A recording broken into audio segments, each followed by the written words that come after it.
Hi hello నమస్తే welcome back to our channel lucky లోకి ఛానల్కు స్వాగతం సుస్వాగతం. ముందుగా కొత్త వాళ్ళైతే కనుక ప్లీజ్ వెంటనే కింద కనిపిస్తున్న సబ్స్క్రైబ్ బటన్ ఒక క్లిక్ చేసేయండి. అలాగే ఆల్ అనే నోటిఫికేషన్ సెలెక్ట్ చేసేసుకోండి. అలాగే మన సబ్స్క్రైబర్స్ అయితే కనుక వెంటనే ఒక లైక్ చేసేయండి. వీడియో మొత్తాన్ని ఎక్కడ స్కిప్ చేయకుండా చూసేయండి. ఇవాళ నేను మీ అందరి కోసం ప్రజెంట్ చేస్తున్న రెసిపీ వచ్చేసరికి ఈ ఆంధ్ర సైడ్ స్పెషల్ డిష్ అని చెప్పొచ్చండి. భోజనాలు అంటే కనుక పెళ్ళిళ్ళలో కంపల్సరీ ఒక డీప్ ఫ్రై ఐటమ్ ఉండాలి కదా మనకి. అలాంటి డీప్ ఫ్రై ఐటమ్ అనమాట. దొండకాయలతో చేస్తున్నాను. చక్కగా దానికి ముందుగా దొండకాయలు తీసుకోవాలండి. మంచిగా అలా క్లీన్ చేసి పెట్టేసుకోవాలి. పైన కింద అలాగా మంచిగా క్లీన్ చేసి పెట్టేసుకొని చక్కగా సన్నగా ఇలా బారు ముక్కలు కోసుకోవాలన్నమాట. ఈ డీప్ ఫ్రై ఐటమ్ ఎలా చేయాలి కంప్లీట్గా నేను మీకు చూపిస్తాను. భోజనాలకి యాజ్ ఇట్ ఈజ్ టేస్ట్ వస్తుంది, అంతకు మించిన టేస్టే వస్తుంది అంటే నమ్మండి. చక్కగా దొండకాయలు అంత తలసరిగా కోసుకోండి. మరీ ఎక్కువ లావుగా వద్దు, మరీ ఎక్కువ పలసన వద్దండి. పలసగా కోస్తే మాడిపోతాయి. మందంగా ఉంటే ముక్క కొంచెం మందంగా ఉండి ఉడకకుండా కరకరలాడుతూ ఉన్నట్టు మంచిగా ఫ్రై అవ్వదనమాట. సో అందుకే అలా మీడియంగా మంచిగా కోసుకోండి అనమాట. కొంచెం నిదానంగా టైం పడుతుంది కానీ మంచిగా కోసుకోవాలి. మరి వంట టేస్ట్గా రావాలంటే మనకు అంతే పేషెన్స్తో చేయాలి కాబట్టి చక్కగా సన్నగా అలా ముక్కలు చేసి పెట్టుకోండి అనమాట. ఈ డీప్ ఫ్రై రెసిపీ అనేది చక్కగా వెంటనే అయిపోతుంది. ఎలా అంటే మనం మంచిగా ప్రాసెస్ అంతా 1 by 1 చేసేసుకుంటా ఉంటే చక్కగా ఈజీగా అయిపోతుంది. ఫైనల్లీ అంతా డీప్ ఫ్రై అయిపోయిన తర్వాత పోపు కూడా పెట్టేద్దాం. ఈ వంటకి పోపు అనేది కూడా స్పెషల్ అట్రాక్షన్ అని చెప్పొచ్చండి. జనరల్గా డీప్ ఫ్రైస్లో ఏంటంటే భోజనాల్లో కానీ పెళ్ళిళ్ళలో కానీ బయట ఏం చేస్తారంటే డీప్ ఫ్రై చేసి అలా వదిలేసేస్తారు. బట్ కానీ మనం ఏంటంటే దానికి కొంచెం యాడ్ ఆన్ చేద్దాం అనమాట. దాంతో ఏంటంటే టేస్ట్ అనేది సూపర్గా ఉండిద్ది అనమాట. సో చక్కగా మంచిగా ఇలా సన్న ముక్కలన్నీ కోసేసుకొని పక్కన పెట్టేసుకోండి. ఆ తర్వాత మొత్తం ఇంగ్రీడియంట్స్ ఏంటి అసలు ప్రాసెస్ ఎలా చేద్దాం మొత్తం చూపించేస్తాను చూడండి. చక్కగా ఇవన్నీ ఇంగ్రీడియంట్స్ అనమాట మన వంటకి ఏమేం కావాలి అనేది. బియ్యం పిండి, కార్న్ ఫ్లోరు, ఉప్పు, కారము, దొండకాయలు, అల్లం పేస్టు, కొత్తిమీర, పల్లీలు. అలా ఫస్ట్గా దొండకాయలు తీసుకోవాలన్నమాట. చక్కగా నేను ఒక 1/2 కిలో దొండకాయలు దాకా తీసుకున్నానండి. దొండకాయలు తీసుకున్న తర్వాత మంచిగా ఇప్పుడు దొండకాయలన్నీ డీప్ ఫ్రై చేసుకోవడం కోసం కొంచెం అల్లం వెల్లుల్లి పేస్టు, గరం మసాలా, 4 పచ్చిమిర్చి, కొంచెం కరివేపాకు తీసుకోవాలి. వాటితో పాటు సాల్ట్, చిల్లీ పౌడర్ తీసుకోవాలి. అలాగే కార్న్ ఫ్లోర్ కొంచెం ఒక 2 స్పూన్స్ దాకా, బియ్యం పిండి ఒక 2 గుప్పిళ్ళు అంటే ఒక 1.5 కప్ అనుకోండి. ఆ తర్వాత ఎండు కొబ్బరి తురుమండి. ఇది ఎండు కొబ్బరి చిప్పలు నేను మిక్సీ వేసేసేసి ఇలా డబ్బాలో పోసి పెట్టుకుంటాను అనమాట. డీప్ ఫ్రైస్ చేసేటప్పుడు చక్కగా అలా జల్లేసుకోవడానికి ఉంటుంది ఫైనల్లో అని. అలాగే ఇది వచ్చేసరికి ఎండు కొబ్బరి తురుము అనమాట. బయట మనకి అవైలబుల్గా ఉంటుంది ప్యాకెట్స్లో. దాన్ని తెచ్చేసుకున్నాను. ఫైనల్గా గార్నిషింగ్కి పల్లీలు, జీడిపప్పు అనమాట. చక్కగా ఇప్పుడు ముందు మనం బ్యాటర్ రెడీ చేసుకుందాము. బ్యాటర్ రెడీ చేసుకొని డీప్ ఫ్రై ఎలా చేసుకోవాలో చూసేద్దాం అనమాట. దొండకాయ ముక్కల్ని. దానికోసం ప్యాన్లో ఆయిల్ పెట్టేసుకొని మంచిగా ఆయిల్ హీట్ ఎక్కనివ్వండి కొంచెం. సో దొండకాయ ముక్కల్ని తీసుకొని ఈ చూయించిన ఇంగ్రీడియంట్స్ అన్నీ మనం దొండకాయ ముక్కల్లో వేసేసి మంచిగా ఉప్పు, కారం కూడా యాడ్ ఆన్ చేసేసుకొని కొంచెం వాటర్ పోసుకొని లూజ్గా కొంచెం బజ్జీల పిండిలా కలుపుకోవాలన్నమాట. నేను ఎప్పుడు డీప్ ఫ్రై ఐటమ్స్ మీకు చూపించినా కానీ మ్యాక్సిమం వంటల్లో నేను ఎప్పుడు బియ్యం పిండే ప్రిఫర్ చేస్తానండి. మీరు అబ్జర్వ్ చేయండి. మైదా అనేది నేను ఎక్కడ వాడను. ఎందుకంటే బియ్యం పిండిలో కూడా క్రిస్పీనెస్ ఉండిద్ది, టేస్ట్ బాగుండిద్ది. అలాగే కార్న్ ఫ్లోర్ వచ్చరికి కూడా ఎప్పుడన్నా కొన్ని ఐటమ్స్కే వాడతాను. అది కూడా జస్ట్ 1.5 స్పూను 2 స్పూన్స్ అనమాట, అంతకుమించి వాడను. సో చక్కగా అలా పిండులు కూడా కలిపేసుకున్న తర్వాత చిల్లీ పౌడర్ యాడ్ చేసుకోనండి. ఇక్కడ వచ్చేసరికి నేను గొడ్డు కారం వాడుతున్నానండి. దాన్ని ఏంటంటే కనుక న్యాచురల్ కలర్ ఇచ్చిద్ది, టేస్ట్ కూడా బాగుంది కాబట్టి కొంచెం గొడ్డు కారమే వాడుతున్నాను. నార్మల్ సాంబార్ కారాలు వద్దు. అలాగే సరిపడా సాల్ట్ కలుపుకోండి.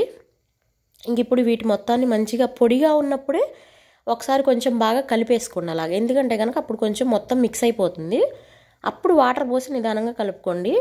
ముందే వాటర్ పోసేస్తే ఏంటంటే కనుక కొంచెం ఉండలుగా ఉన్నట్లు అక్కడక్కడ కలవకుండా ఉంటుంది అని చెప్పి అలా ముందుగా పొడి పిండి కలిపేసుకోండి ఫస్ట్. తర్వాత వాటర్ పోసేసుకొని ఇలా బజ్జీల పిండిలా కలిపేసుకోండి మంచిగా. ఇప్పుడు ఇంకా ఈ దొండకాయ ముక్కల్ని మొత్తం డీప్ ఫ్రై చేసుకోవాలండి.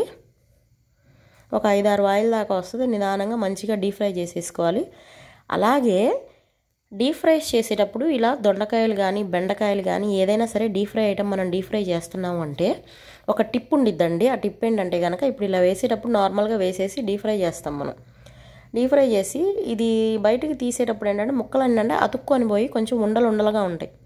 సో వాటిని మనం ఏం చేయాలి అంటే కనుక డీప్ ఫ్రై తీసి బయటికి తీసిన తర్వాత ఒక 2 minutes ఉంచి చల్లారాక కొంచెం ఆ అతుక్కున్న ముక్కల్ని విడదీసి మళ్ళీ ఒక్కసారి జస్ట్ ఒక 1 minute అలా నూనెలో వేసి తీసామంటే క్రంచీనెస్ డబల్ అయ్యిద్ది. చక్కగా మనకి ముక్కలు కూడా సన్నగా వచ్చి ఎక్కడ ఉండలుగా సుద్దలుగా ఉండకుండా ఉంటుందండి. ఇదిగో చూడండి, ఇలా సుద్దలుగా ఉంది కదా. ఫస్ట్ వాయి వేసేటప్పుడు అలా సుద్దలుగానే అతుక్కొని ఉంటుంది. జనరల్గా ఏం చేస్తారంటే ఇంక ఇది తీసేసేసి దాన్ని డీప్ ఫ్రై అయిపోయిందని తీసేస్తారు. అలా కాకుండా ఒక్క నిమిషం ఓపిక చేసుకొని మంచిగా తీసిన తర్వాత ఏ ముక్కకు ఆ ముక్క కొంచెం అలా విడివిడిగా తీసామంటే కనుక చక్కగా సన్నగా అన్ని ముక్కలు క్రంచీనెస్ వస్తుంది, మంచిగా ఉంటుందన్నమాట. టేస్ట్ కూడా అలా మంచిగా ఇదిగో చూడండి మొత్తం డీప్ ఫ్రై చేసేసుకున్నాను నేను. మంచిగా డీప్ ఫ్రై చేసుకొని ఇలా ముక్కలు చేసేసుకోవాలన్నమాట. ఇప్పుడు పోపుకి ఏమేం కావాలో చూసేద్దాం. ఇంకా ఫైనల్గా పోపు కోసం ఇలా ఆనియన్స్ కట్ చేసి పెట్టుకొని ఆనియన్స్, చిల్లీస్, కరివేపాకు, కొత్తిమీర, అలాగే పల్లీలు, జీడిపప్పు, ఎండు కొబ్బరి తీసుకున్నాను అనమాట. జనరల్గా చెప్పాను కదా, బయట అయితే కనుక ఇందాక డీప్ ఫ్రై చూపించాను కదా, అంతటితో వదిలేసి దానికి ఊరికే 4 పల్లీలు కలిపేసి ఇచ్చేస్తారు. మనం అలా కాదు, కొంచెం ఈ ఆనియన్స్ కూడా యాడ్ చేసుకొని మంచిగా డీప్ ఫ్రై చేసుకొని యాడ్ చేసామంటే కనుక ఆనియన్స్, ఎండు కొబ్బరి టేస్ట్ అనేది బాగుండిద్దండి. సో అందుకోసం నేను డీప్ ఫ్రైకి ఇప్పుడు పల్లీలు, జీడిపప్పుతో పాటు ఇది ఇలా కరివేపాకు కూడా వేయిస్తున్నాను. డీప్ ఫ్రై చేసి కరివేపాకు, ఈ పల్లీలు, జీడిపప్పు ఇవన్నీ వేగాక చక్కగా వాటిని అన్నింటిని తీసేసుకొని ఆ డీప్ ఫ్రై దొండకాయ ముక్కల మీద వేసేసేయండి. సో వేసేసిన తర్వాత ఇప్పుడు ఏం చేద్దామంటే ఆనియన్స్ అనేవి విడిగా సపరేట్గా డీప్ ఫ్రై చేసుకుందాం మళ్ళీ మంచిగా. ఇప్పుడు ఏంటంటే ఆనియన్స్తో పాటు వేసేస్తే ఆనియన్స్ మెత్తబడ్డట్టు అవుతాయి కాబట్టి వాటిని తీసేసిన తర్వాత ఆనియన్స్ వేసుకున్నాం. ఆనియన్స్, చిల్లీస్ వేసుకొని ఇది ఇలా వేయించుకోండి. చక్కగా కొంచెం పసుపు వేసి లైట్గా జస్ట్ కొంచెం అంటే ఒక పించ్ సాల్ట్ వేసేసామంటే మంచిగా చక్కగా వేగిపోతాయి అన్నమాట. డీప్ ఫ్రైకి దగ్గర పడేటట్టు ఇదిగో చూడండి ఇలా చక్కగా గోల్డెన్ బ్రౌన్ వచ్చేదాకా వేయించుకోవాలి. అప్పుడు ఏంటంటే కనుక ఆనియన్స్ టేస్ట్ కూడా బాగుంటుంది. ఆనియన్స్ కచ్చా పచ్చిగా ఉన్నప్పుడు మాత్రం తీయొద్దండి, ఎందుకంటే ఇది డీప్ ఫ్రై రెసిపీ కాబట్టి. చక్కగా అలా వేయించుకున్న తర్వాత ఇప్పుడు మనం ఎండు కొబ్బరి తురుము యాడ్ చేసుకుందాం అనమాట. జనరల్గా అంటే ఎండు కొబ్బరి తురుము అయినా ప్రిఫర్ చేయొచ్చు, ఎండు కొబ్బరి అయినా ప్రిఫర్ చేయొచ్చు. కొంచెం అల్లం వెల్లుల్లి పేస్ట్ వేస్తున్నానండి ఇప్పుడు, ఎందుకంటే కనుక ఇది చప్పగా ఉండకూడదు కదా. మనం అంతా అయిపోయిన తర్వాత ఫైనల్ పోపు పెట్టేటప్పుడు చప్పగా ఉండకూడదని కొంచెం అల్లం వెల్లుల్లి పేస్ట్, కొంచెం సాల్ట్, కొంచెం చిల్లీ పౌడర్ వేసుకుందాం ఇప్పుడు కూడా. సో దాంతో ఏంటంటే మనం తాలింపు పెట్టే ఈ ఉల్లిపాయల తాలింపు కూడా కొంచెం చప్పగా ఉండకుండా టేస్ట్ బాగుండిద్ది. అప్పుడు ఏంటంటే మనం ఉత్తన్నంలో కూడా జస్ట్ కొంచెం అలా వేడి అన్నంలోకి 1 స్పూన్ అలా నెయ్యి వేసుకొని ఈ ఉత్త డీప్ ఫ్రైతోనే తినేసేయచ్చు అనమాట, అంత బాగుండిద్ది. సో చక్కగా అందుకని చెప్పి కొంచెం ఉప్పు, కొంచెం కారం, కొంచెం గరం మసాలా వేసుకొని ఫైనల్లీ ఎండు కొబ్బరి వేసేసుకుందాం ఇప్పుడు. ఇది వచ్చేసి నేను ఇంట్లో ఎండు కొబ్బరిని మిక్సీ చేసి పెట్టుకున్నాను కదా, ఆ పొడండి. ఒక 2 to 3 స్పూన్స్ వేసుకున్నాను. ఆ తర్వాత కొంచెం ఎండు కొబ్బరి బయట కొన్న తురుము కూడా యాడ్ చేశాను అనమాట, ఒక 2 స్పూన్స్. మీరు ఏదో ఒకటి ప్రిఫర్ చేస్తే సరిపోయిద్ది. నేను అది కొంచెం ఇది కొంచెం వేసాను. కొంచెం అన్నంలో కలుపుకోవడానికి విడిగా ఉత్త కూరకి బాగుండిద్దని ఎండు కొబ్బరి తురుము కూడా వేసాను. సో అలా వేసిన తర్వాత ఒక 1 to 2 మినిట్స్ లో ఫ్లేమ్లో పెట్టి కొంచెం కొబ్బరి అనేది ఫ్రై అవ్వనిచ్చాక ఫైనల్గా అలా కొత్తిమీర వేసేసుకోవాలండి. మంచిగా కొత్తిమీర వేసుకున్న తర్వాత పోపు అనేది మనకి సిద్ధమైపోయిద్ది. ఇప్పుడు ఆ పోపును మొత్తం చక్కగా ఈ డీప్ ఫ్రై దాంట్లోకి యాడ్ చేసేసుకున్నామంటే కనుక మనకి ఎంతో టేస్టీగా ఉండే దొండకాయ 65 అనేది రెడీ అయిపోతుందండి. టేస్ట్ అనేది మాత్రం యాజ్ యూజువల్గా వేరే లెవెల్లో ఉండిద్ది. మీకు చూస్తుంటేనే టెంప్టింగ్గా ఉండిద్ది, ఆల్రెడీ నోరు ఊరిపోతుంది అనేది నాకు అర్థమవుతుంది. మీరు కూడా తప్పకుండా ఇలాంటి మరెన్నో రెసిపీస్ కోసం మన ఛానల్ని సబ్స్క్రైబ్ చేసుకొని మీరు మీ ఇంట్లో ట్రై చేయండి. టేస్ట్ ఎలా వచ్చిందో నాకు కమెంట్ చేయండి. మీరు మీ ఫ్రెండ్స్ అండ్ ఫ్యామిలీస్కి కూడా షేర్ చేస్తారని ఆశిస్తున్నాను.